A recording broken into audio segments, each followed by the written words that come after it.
Andhra bike run అనే పేరు ద్వారా injustice against women empowerment awareness తీసుకెళ్ళడానికి ఈ కార్యక్రమం తలపెట్టారు. ఇది ఉమెన్ ఎంపవర్మెంట్ అనేది ఇండియాలోనే కాదు ప్రతి దేశంలో చాలా అవసరం. ఇది ఎంపవర్మెంట్ కంప్లీట్గా రావాలంటే ఇండియా మొత్తంలో 100% లిటరసీ అనేది చాలా అవసరం.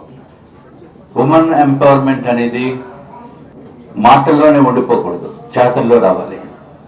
చేతల్లో రావాలంటే మీ స్ట్రెంగ్త్ అంటూ ఫిజికల్గా కూడా మనం ఎగ్జిబిట్ చేయవలసిన అవసరం ఉంది.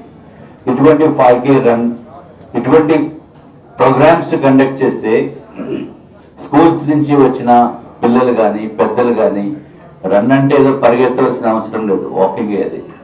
తర్వాత చదువుతో పాటు రాజకీయ రంగం మీద కూడా మీరు దృష్టి సారించవలసిన అవసరం ఉంది. బేసిక్గా పెద్ద వక్తలు కాదు, బట్ ఈ మదర్ చారిటబుల్ ట్రస్ట్ అలాగే రాజకీయాల్లో కూడా రాజ్యాంగ